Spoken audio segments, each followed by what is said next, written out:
Bendito sea el poder de Dios.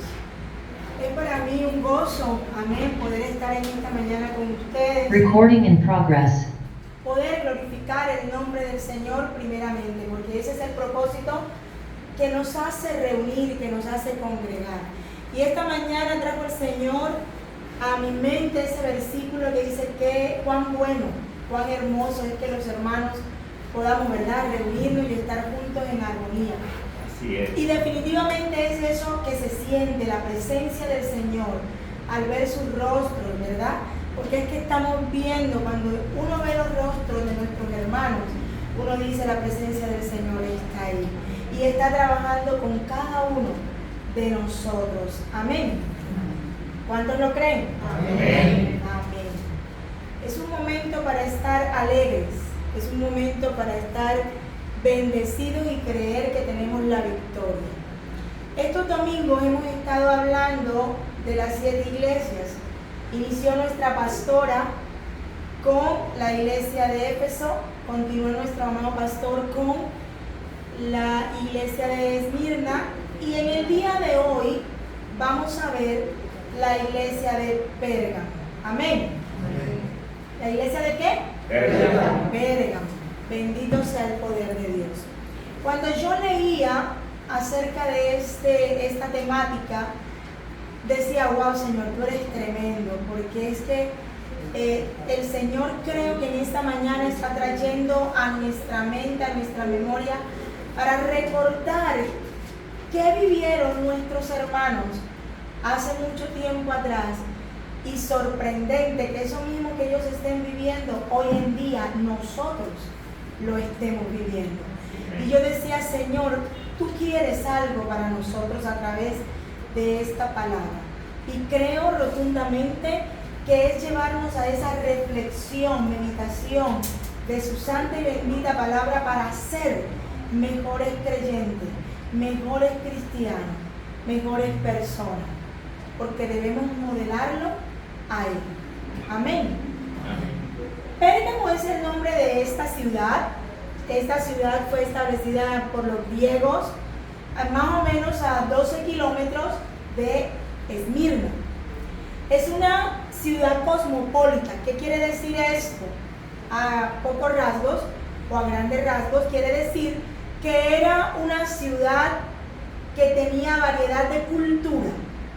Era una ciudad que mucha gente de otros lugares llegaban a vivir a este lugar. En esta ciudad sobresalía mucho una biblioteca que tenía aproximadamente 200,000 libros. Esos libros se fabricaban, se elaboraban a través de las pieles de la cabra y hacían con ellos su pergamino. De hecho, la palabra pergamino viene de allí. Y eran usados para construir libros. Reemplazó, si ustedes conocemos un poquito de historia, literatura, conocemos que de allí reemplazó lo que es el papiro, que era también un tipo de papel para poder escribir y dejar ahí nuestras narraciones, pensamientos, información, la palabra de Dios.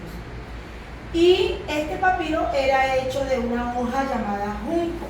Entonces estamos aprendiendo un poquito, ¿verdad? Además de esto, conocemos que esta ciudad era una ciudad pagana. Digamos que además de ser cultural, pertenecía al Imperio Romano. Y en este relato que se encuentra en Apocalipsis, es una de las 7 iglesias. Pues vamos a hablar un poquito acerca de ello y después vamos a leer, vamos a hablar un poquito de lo que es Pérgamo como ciudad. Es una de las 7, como les decía, de las iglesias de Asia, y actualmente está ubicada en Turquía. El apóstol Juan hace una advertencia, digámoslo ahí, sobre este lugar donde se levantan profetas falsos o falsas doctrinas. Pero también es una ciudad grande, además de ser una ciudad cultural, también es una ciudad grande, antigua, y era la capital de Asia Oeste.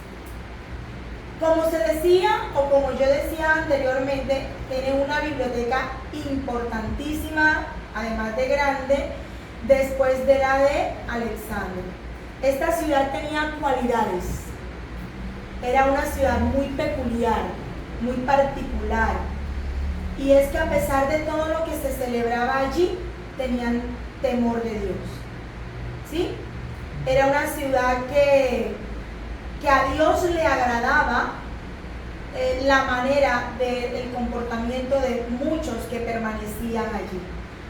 Pero también Dios estaba un poquito inquieto con algunos procederes de ciertas personas que se querían adaptar a las costumbres de esta ciudad, y de hecho vamos a verlo más adelante, fueron reprendidas por el Señor. Pues vamos a leer un momentico o un momento en el libro de Apocalipsis, que es donde ustedes lo van a encontrar, el capítulo 2, verso 12.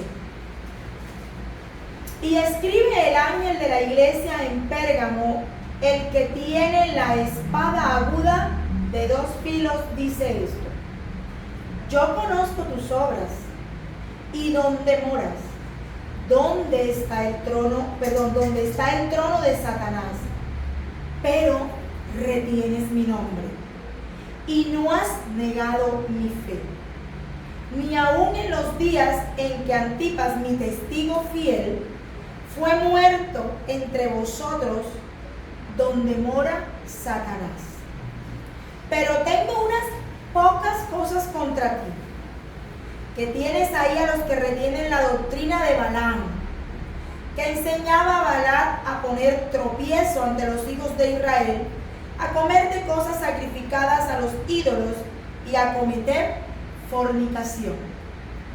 Y también tienes a los que retienen la doctrina de los Nicolaitas, la que yo aborrezco.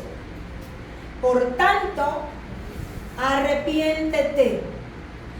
Si no, vendré a ti pronto y pelearé contra ellos con la espada de mi boca.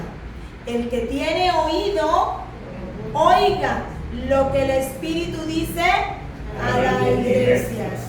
Así que al que venciere, daré a comer del maná escondido, y le daré una piedrecita blanca, y en la piedrecita escrito un nombre nuevo, aleluya, el cual ninguno conoce sino aquel que lo recibe. Aleluya. Bendito sea el Señor. En esta iglesia de Pérgamo era obligatorio ofrecer incienso, ¿sí? Pero los cristianos obviamente se rehusaban a hacerlo. No consideraban que estas prácticas fueran pertinentes y no lo catalogaban como a los cristianos como traidores. Pérgamo podría significar o puede significar como un pacto matrimonial. Hagamos de cuenta, pensemos un momento en un matrimonio. Nosotros hacemos un acta, ¿verdad? Un decreto, lo firmamos, un convenio. ¿Para qué? Para poner de parte y parte. Entonces podría significar Pérgamo esto: un compromiso matrimonial. En este periodo, más o menos en el 313 al 606 después de Cristo, hubo un acuerdo entre la iglesia y el Estado. Pero también puede significar alta cerradura. ¿Por qué puede significar alta cerradura? Porque en este tiempo la iglesia, especialmente los obispos, dejaron de ser sencillos, digámoslo así, hablando de la manera material, económica, dejaron de ser sencillos y empezaron a prosperar de tal manera que empezaron a enriquecerse. Por eso esta ciudad llegó a ser una de las ciudades más ricas.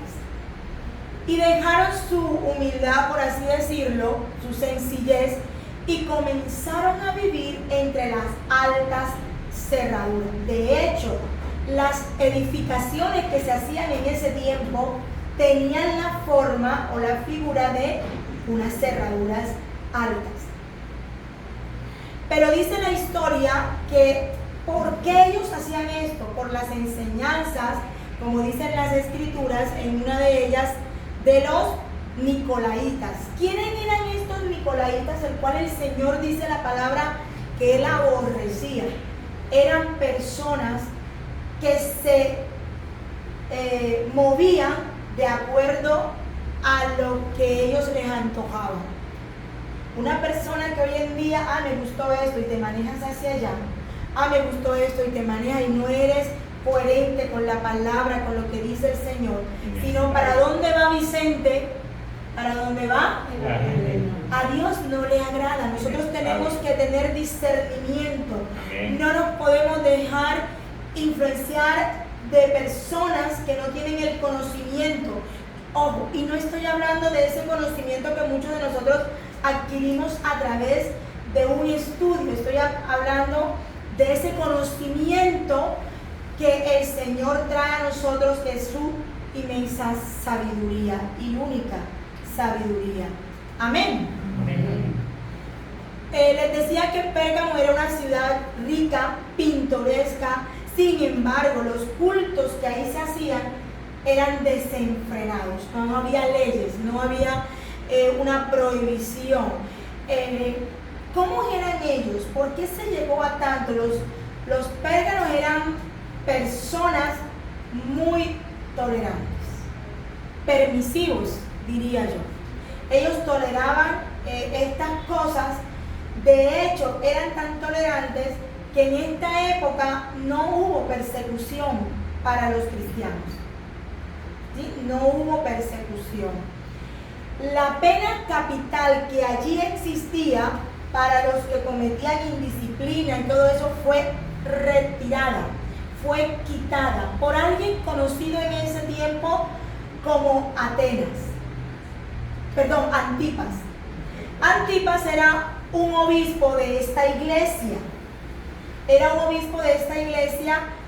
Y él retiró esta pena, la máxima pena o la pena capital. Una de las cosas que existían en esta iglesia o en esta ciudad era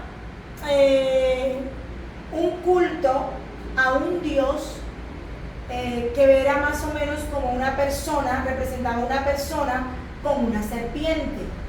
¿Sí? A este dios le otorgaban, o más bien a esta serpiente le otorgaban o le atribuían poderes curativos. Y la gente de otros lugares llegaban a esta ciudad para ser sanados por esta serpiente. De hecho, emperadores llegaban hasta allí para ser curados y sanados. Este hombre, como les decía, Antipas, el obispo de esta iglesia, no le hizo caso o no quería continuar obedeciendo al emperador con esta ley, mucho menos adorar a ese dios Esculapio, por eso es así se llamaba, que era este dios de la serpiente. Él no quería reconocerlo como su dios y empezó a tener dificultades con el emperador, y Antipas fue echado al horno ardiente. Pero él murió por una causa, defendiendo lo que él creía, que era que él tenía un Salvador, su Salvador Jesucristo. Amén. Hoy en día esta ciudad, Pérgamo, está en ruinas. Existen pocas cosas de ella, como es algunas construcciones humildes de algunos turcos y griegos. En el texto, cuando nosotros leímos, decía el primer versículo que leímos fue el 12, ¿verdad? Y dice: y escribe el ángel de la iglesia en Pérgamo, el que tiene la espada aguda de dos filos. ¿Quién crees tú al cual se está refiriendo este texto? ¿Quién es el que tiene autoridad sobre nuestras vidas? ¿Quién es el que puede juzgarnos y señalarnos? ¿A quién le está hablando la iglesia? ¿Quién? Cristo, aleluya. Él tiene en estos momentos, a través de este texto, está hablando a su iglesia hoy en día. Y hace énfasis el que Él es el que tiene el poder de juzgar, de amenazar. ¿Con qué está amenazando? ¿Qué instrumento está usando allí? La palabra, porque dice que la palabra, ¿quién es? ¿Quién representa? De 2 kilos. Amén, aleluya, la espada. Bendito sea el poder de Dios. El Señor hoy quiere hablar a su iglesia a través de su palabra. Y esta mañana yo quiero que tus oídos estén abiertos, mis oídos estén abiertos para escucharle. Nos hace énfasis como si amenazara, ¿verdad? Pero también si nosotros seguimos leyendo, dice, yo conozco tus obras y dónde moras. Bendito sea el Señor. ¿Y dónde moras? Conozco tus obras. Está de alguna manera elogiando la iglesia, pero también está elogiando porque conoce al hombre y dice, yo conozco tus obras, sé dónde estás. Este es un ambiente difícil porque lo llama el trono de ¿qué? De Satanás. Estás en un ambiente difícil, pero yo sé. Es como si el Señor en esta mañana me estuviera diciendo, sabes, yo sé a lo que tú te estás enfrentando, pero yo también sé a quién he creado. Amén. Amén. Entonces es una palabra que aunque nos esté advirtiendo, también nos está animando a que hay tiempo de reflexionar, hay tiempo de detenerte, tiempo de parar y continuar con una vida que verdaderamente sea agradable y perfecta a nuestro Rey. Amén. Amén. Y dice, esta iglesia puede cometer errores, ha cometido errores. Y no es fácil mantenerse rodeado de todo eso. Recuerden que yo les comentaba ahorita que era una ciudad donde hacía cultos desenfrenados. Y que eran tolerantes con todo ello. Pero ¿qué pasa? Que también dice, yo te conozco, tú no has apartado tu fe, tú has seguido creyendo en mí. Y nos habla el texto de un hombre y dice, nos habla de dos hombres. Primero nos habla dice, tengo pocas cosas contra ti, nos dice el verso 14. Y una de ellas es la doctrina que maneja Balaam. ¿Quién era este hombre Balaam? Nos habla de Balaam como uno de los profetas de ese entonces, obviamente un profeta gentil, pero que no podíamos confiar. No se podía confiar en él. Sin embargo, Balaam conocía de Dios, sabía quién era el Señor. Y si nosotros andamos o profundizamos un poquito conociendo de este hombre, Balaam era un hombre que su nombre significaba desviador de pueblo. ¿A quién estaba desviando Balaam? A Balaam. Al pueblo de Dios. Efectivamente, dice la palabra en 2 de Pedro 2:15 que efectivamente él lo desvió por dinero. Dice, abandonó el camino recto, se extraviaron al seguir el camino de Balaam, hijo de Beor, quien amó el pago de las injusticias y causó perdición a muchos pueblos, entre ellos el pueblo de Dios, el pueblo de Israel. Así es. Aleluya. Y sus consejos obviamente era desviar a los hombres. ¿Qué hacía este hombre? Contrataba mujeres y esas mujeres eran las encargadas de llegar a los hombres y poderlos a pensar, a meditar en que lo que estaba sucediendo era algo natural. ¿Y qué era lo natural? Que estos hombres creyeran que no estaban haciendo nada indebido, que era normal, porque estaban buscando que se adaptaran al mundo, a esta ciudad, y los llevaba a la fornicación. los llevaba al adulterio a estos hombres. ¿Sí? Y lamentablemente hoy en día nosotros estamos viviendo esos tiempos.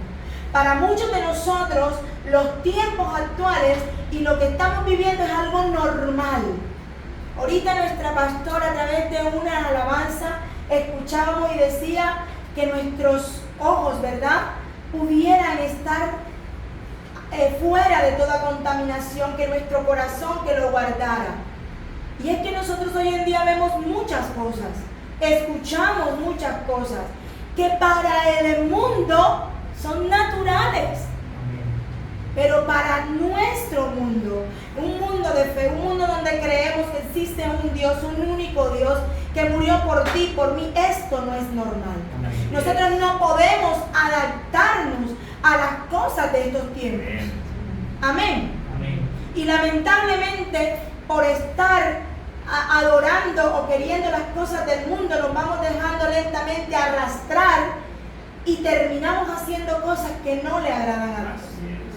Pero en esta mañana, ustedes saben que de parte de Dios les está diciendo que es el ¿qué?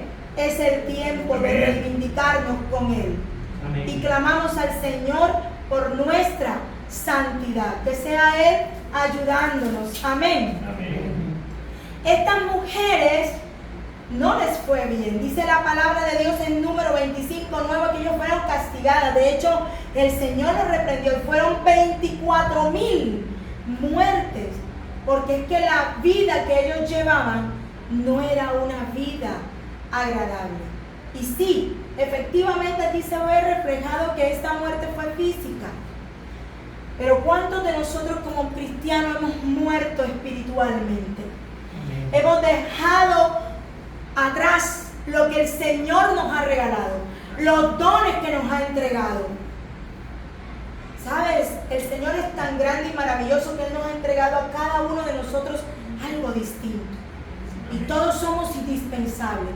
No dejemos de hacer la tarea que el Señor nos ha entregado. Amén. Amén. Debemos permanecer. Los seguidores de las enseñanzas de este hombre de Balaam en el cristianismo proponían, obviamente, no apartarse del mundo, sino que tenían que recibir algo del mundo. Y se refería a la oportunidad que hoy tenemos nosotros de estudiar alguna carrera, porque estos personajes buscaban ser personas cultas. Entonces estudiaban, entonces teníamos que aprovechar todo esto. Pero ojo, si el conocimiento es importante, de hecho debemos tener conocimiento para no dejarnos engañar. Pero lo más importante que nosotros debemos hacer es buscar la sabiduría de Dios. Amén. Amén. No la aceptación del mundo o del hombre.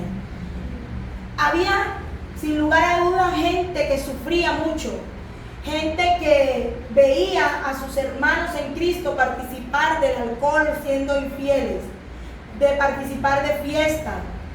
El emperador en ese entonces tuvo una gran idea. Ese emperador llamado Constantino, bendito sea el Señor, unió la iglesia con el Estado y dio privilegios no solamente a los obispos, sino también a los pastores. Y fue allí donde introdujo la jerarquía, quienes ocupaban los altos cargos, permitiendo todo esto que se condujera a la iglesia, al adulterio, se condujera a la idolatría. De hecho, allí empezó la iglesia también a enriquecerse y aceptaban a la gente inconversa en las iglesias. Esta época, fue allí en esa época donde se introdujo el bautismo infantil. Y podemos ver cómo lentamente el pecado, cómo lentamente las cosas que no le agradan a Dios se va filtrando, metiendo, mezclando, ¿verdad?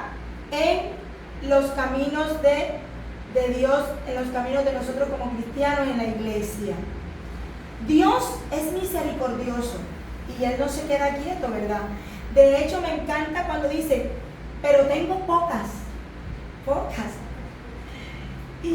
Yo me gozo porque el Señor es un Dios de amor, es un Dios de bondad, que Él siempre está viendo la posibilidad, la manera de cómo sacarte, de cómo rescatarte, de que tú no permitas que el enemigo te lleve y te deje en el lodo y te arrastres, te revuelques allí.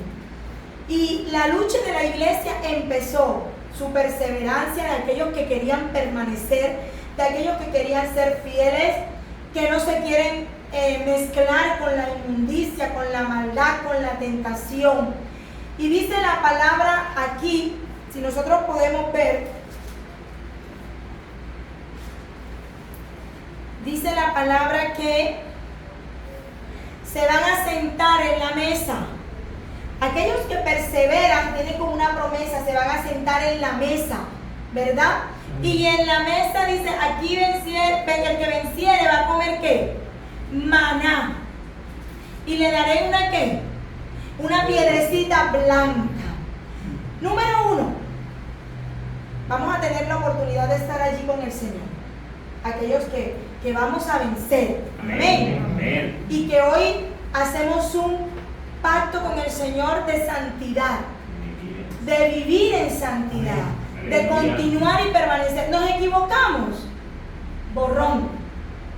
Amén. Hacemos un alto y vamos a continuar, vamos a permanecer porque vale la pena. Pero dice el Señor que nos va a dar una piedrecita. La piedra en este caso dice blanca, es un diamante. Un urín que significa luz. Tumín es perfección. Miren lo que el Señor quiere hacer a través de nuestra vida. Tú eres esa piedra preciosa que Él está moldeando, que Él está renovando y que Él quiere que tú y yo, ¿verdad?, podamos, por así decirlo, llegar a la perfección que es en Cristo Jesús. Y esa perfección nos va a llenar de gozo, nos va a llenar de bendición espiritual. La piedra significa seguridad. ¿Sabes que yo hoy en esta mañana tengo mi seguridad puesta en Él? Amén. Mi confianza puesta en Él. Y quiero que te vayas con ese pensamiento en esta mañana. Tú que me estás escuchando, quiero que en esta mañana tengas la convicción, la seguridad, la confianza puesta en el Señor. Que tu gozo viene de Él, tu bendición viene de Él. Hay que seguir sus caminos. Así es. ¿Qué nos quiere decir el Señor en esta mañana como iglesia? Como esa iglesia, teniendo en cuenta todo aquello que vimos como iglesia de Pérgamo, pero que hoy en nuestro tiempo vemos situaciones similares. Amén. Amén. Lo primero que el Señor nos quiere decir, mira, tú como iglesia estás viviendo momentos difíciles, estás viviendo momentos dolorosos, quizás tienes un familiar enfermo, quizás estás pasando por una prueba. Y la palabra dice que Satanás anda como león rugiente mirando a quién devorar. No te vayas por esas enseñanzas, por esas falsas doctrinas. La iglesia de Pérgamo se fue por dos, ¿cierto? La de Balaam y la de los Nicolaitas. Pero el Señor en esta mañana te dice, los medios de comunicación están dañando el oído, están siendo permisivos. Las personas se están adaptando y acomodando a los gustos, a los deseos. Sí, pero tú no. Yo sé, lo segundo que el Señor te dice, yo sé la clase de ser que he construido, que he creado. Aleluya. Y dice, tú vas a permanecer fiel a mí. Tú vas a permanecer fiel a mis caminos. Tú vas a vencer esa tentación. Tú vas a vencer. De pronto nosotros no vivamos hoy en día lo que vivió Antipas, una muerte en el horno, ¿verdad?, ardiente. Aquí en Colombia de pronto no te castigan si tú no cumples con un decreto, no te castigan de esa manera, en un horno. Pero yo les decía ahorita, nuestra vida se va a pique. No lo permitamos. Sigamos perseverando. Amén. Aleluya. Esa prueba por la que tú estás pasando, por la que yo estoy pasando, no va a acabar con el amor que Dios ha profesado y que es real hacia nosotros como sus hijos. Aleluya. Hay algunos que se dejan envolver, que nos dejamos envolver, pero que seguimos luchando. No tengo tantas cosas contra ti, cometes errores, pero ¿qué veo en ti, Carmen? ¿Qué veo en ti, Patrick? Aleluya. ¿Qué veo en ti, en cada uno de ustedes? En que ustedes han perseverado, han creído en mí, han creído en mi palabra, pasando por situaciones difíciles, pero dependiendo de Dios. La iglesia de Pérgamo estaba en un ambiente difícil, pero muchos salieron adelante. ¿Qué es lo que nosotros estamos viviendo hoy? Pruebas, situaciones, tentaciones, riqueza. ¿En qué estamos siendo tentados en este mundo? No permitas que ninguna prueba o que alguna prueba te aparte de Él. En estos momentos efectivamente yo estoy pasando por una prueba difícil, por una prueba muy difícil. Mi madre estuvo unos días en cuidado intensivo y esos diagnósticos que tú no quieres escuchar y por la cual tú no estás preparado, son esos diagnósticos que vienen de la nada. Y yo no quise escuchar esos diagnósticos. Y para mí fue tremendo en el sentido de que yo decaí unos días y el Señor me hablaba, pero yo no me daba cuenta. Estaba sumergida en mi dolor, en mi tristeza, y aunque yo decía, Señor, yo voy a seguir adelante, Señor, y creo en un milagro. Amén. Pero quiero ser sincera, uno es carne y uno se siente desmayar. Pero ¿sabes quién me tiene aquí en pie? A todos se lo debo a Él. Aleluya. Aleluya. Bendito sea el poder de Dios. Mi madre está pasando por esta prueba, aún está en una clínica, pero ya la pasaron a piso. Y cuando les digo que el milagro inició es porque siempre había escuchado decir, en vida, hermano, en vida. Si vas a decirle a alguien que lo ame, en vida, hermano, en vida. Y uno como que cree que nunca la madre de uno, el padre de uno, el ser querido, el que tiene a su lado, se va a ir de este mundo, va a dejar de verlo. Y a veces dejamos pasar el tiempo. Y aunque nuestros hijos sepan que uno les ama, a veces no lo expresamos. No es mi caso, pero a veces somos así. Y no es lo mismo que tú lo expreses. A que mi mamá, que fue una mujer sufrida, no fue muy hecho a decir un te amo. Pero el primer milagro que el Señor ha hecho en mi vida es antes de ayer, escuchaba de mi madre decir, hija, eres el regalo más hermoso que Dios me dio. He sido feliz todos estos años a tu lado. Y si me voy feliz, aceptando la voluntad de Dios. Aclaro, este es mi primer milagro. Poder escuchar de mi madre lo agradecida que está del Señor. Lo feliz que está de haber vivido. Ella está reconciliada con el Señor, está viviendo unos momentos maravillosos, creyendo, y dice, cántame. Ella me canta, me recuerda todo lo que ella me cantaba de cuna, de niña. Y yo le digo, tú eres mi mejor bendición. Físicamente soy lo que soy, porque tú te esforzaste por mí, porque tú te sacrificaste por mí, porque siempre pensaste en darme lo mejor, porque Él te lo dio todo para que tú pudieras ser de mí lo que hoy soy. Y pude decirle gracias, mamá. Y aunque esto sonara como una despedida, lo que quiero reiterarte, insistir, decirte es que vale la pena. No Aleluya. importa por la prueba que tú estés pasando. No importa por las circunstancias si te has caído. Dios es misericordioso. Amén. Y es cuando tú aprendes a verlo a Él en todo momento, en toda circunstancia. Él es mi soporte y por Aleluya. Él estoy de pie. Amén. Todo se lo debo a Él, aleluya. Amén. Bendito sea el poder de Dios.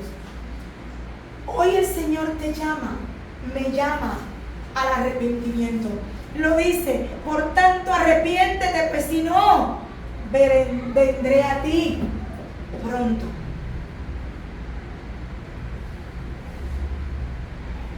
Pronto. Nosotros creemos que ese día no va a llegar y nos puede encontrar que no estemos preparados. Arrepiéntete y dice el Señor que lo hagas pronto. Deja de hacer lo malo ante los ojos de Dios. No te engañes, porque aunque el mundo quiera adaptarte, quiera arrastrarte, tú y yo sabemos lo que está bien delante de los ojos de Dios. Cristo es el mismo, no ha cambiado. Él es el mismo ayer, hoy y siempre. Es el compromiso nuestro en esta mañana de abandonar lo malo. Amén. Esas malas conductas que sabemos que le agradan al Señor. Cierra tus ojos allí donde está. Puedes levantar tu mano y decirle gracias, Señor, porque tú has sido inmensamente bueno conmigo en esta mañana. Tú me lo has dado todo, la felicidad que hoy tengo, mis hijos, mi familia, mi hogar, mi empleo. Todo viene de ti, todo no ha sido casualidad. Tú lo has planificado, Señor, porque tú has creído en mí.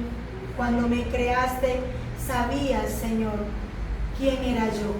Cuando me formaste, Señor, hoy te pido que yo me pueda mantener en ti, Señor, fiel. Que aunque resbale, que aunque caiga, yo me pueda levantar.